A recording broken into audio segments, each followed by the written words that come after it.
Hi there, everyone. My name is Avra Robinson, and I'm an instructor with EdTech Teacher. So before working with EdTech Teacher, I worked in public schools for about 20 years. I was an instructional technology coach and technology teacher in a small district here in Illinois, and I was also started out my career as an elementary teacher. I taught kindergarten and I taught third grade. So my heart is in the elementary levels, although I've taught all different grade levels. And so listen, I've just been playing around with Seesaw and the idea of using emojis in Seesaw to see if we can create some kind of fun learning experiences for kids. So when I was first playing around with the idea of emojis in general, I was kind of confused about the difference between an emoji and an emoticon. And I learned that actually an emoticon is, like a colon and an end parentheses, for example. It's when there's nothing but text available, it's something that's supposed to portray emotion, so like a smiley face. Where emojis in recent years have been born, and they are actual little pictures that are part of the keyboard, the native keyboards in all of our operating systems. So you can find emojis on Chromebooks. You can find them on Windows computers. You can find them on a MacBook. You can find them on an iPad. You can find them on an Android phone or an iPhone.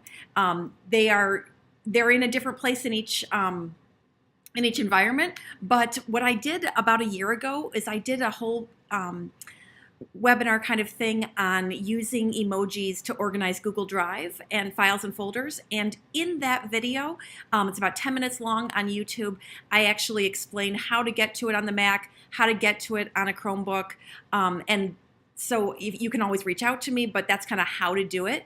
But so why am I thinking about using them with Seesaw? Let me explain. I just thought it was kind of a neat idea that was born when I went to Skokie, which is a town near me, to do a workshop, to do an EdTech Teacher workshop. And we were using this pre-made activity that I found in the Seesaw activities. So I'm loving the Seesaw activities. I love that new update, and I love that there's a bunch of samples in there. And this teacher, Miss Hansen, created this, and what she basically did is took a picture of a map, and then she put a bunch of labels on top of it. The idea being that the students would drag the text into the correct locations and thereby labeling the map. And so I started thinking about using these labels and the fact that you could move the labels around and interact with them on the Seesaw activity. So as I'm doing this, and we're doing this activity in my workshop, one of the teachers said, is there any way to insert an image on top of either a blank white drawing canvas or on top of another image? And she was wanting to do a sequencing activity with goods and services. But I didn't know of a way, and I don't think there is yet, but I'm hoping that Seesaw will come out with it at some point because they're awesome about coming out with new ideas and new functions all the time. But I was thinking of a way to be able to put in emojis instead of text in the labels. So where that idea was born, I got thinking back a couple of years ago, my awesome colleague Beth Holland was doing this in Explain Everything. So she showed me how by tapping on the emoji here in the on-screen keyboard on the iPad, and then putting that, like for example, that little penguin in, and then making him like 80-point font, making him really big. Then what she did is she actually was animating him in Explain Everything and doing all sorts of cool things. Well, so then that got me thinking about Seesaw. So what kind of things could we do with this? I'm sure that the ideas that you guys have will vastly go beyond mine, but just a couple of ideas that I had. To begin with, I was thinking math. So I've got a first grader. He comes home all the time with word problems. So Louisa had 4 bananas in her lunch. Rachel shared 3 cherries, although we're not allowed to share our food at lunch, but let's pretend they weren't at school. So how much fruit did she have in all? So the directions would be for the kids to tap on the T, which then launches that label piece, and then all of these little pictures, these little emojis, are movable. And so kids could drag out 4 bananas, 3 cherries, and then use the pencil to write out their math sentence. So that was just one idea of a way that you might be able to move the emojis around and utilize them as part of an activity. Another activity, I just immediately started thinking about sorting. So if you look through the emoji keyboard, it's amazing. There are so many pictures in there, and there are action things, and there are places and people. So, I got thinking about parts of speech. I was thinking even like nouns versus verbs also. You could absolutely say that this guy is throwing or running or jumping, and so he could be a verb versus a noun or something like that. So I immediately started thinking, sorting, that kind of thing.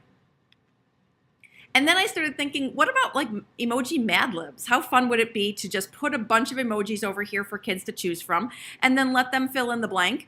And then once they were done, they could possibly read it or share it with one another. I thought that might just be a kind of a really fun way to do it. So with all of these guys, I've chosen the emojis ahead of time, but if you had older students, you could actually absolutely have them insert the emojis themselves.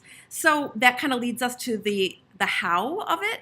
How are we going to get the emojis? So here it is on iPad, okay?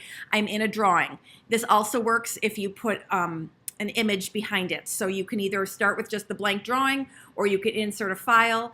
And like, for example, heading back to this one, I created just this basic template in Google Drawings and used it as the background.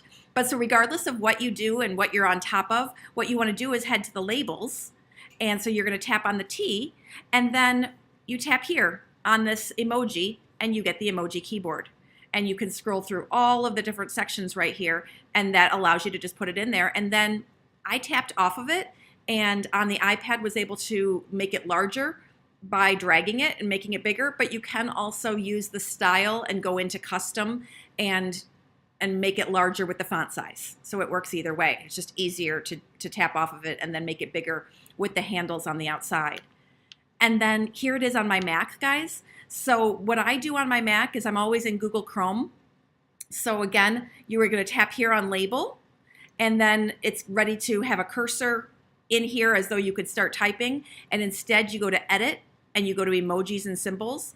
And this floating keyboard here, keyboard, I guess, this floating toolbar here will allow you to have all of the different emojis also. And so that's just how easy it is on the Mac. And if you're looking for it on the Chromebook, by all means, watch my video or reach out to me. I can help you. I'd love to help you. I think this is kind of a fun thing. So students could create their own labels and have many, many, many emojis from which to choose, or teachers can limit those and create their own activities. And this is kind of a way to be able to start to move some pictures around in Seesaw until Seesaw comes out with hopefully being able to insert images at some point. So just some ideas. I would love, love, love to hear from you if you have any ideas on how you might use this in your classroom, or maybe you're already doing it. I'm sure I'm not the only one that's thought of it. I would love to hear from you. Please connect with me on Twitter. I'm at Avra Rachel, A-V-R-A Rachel.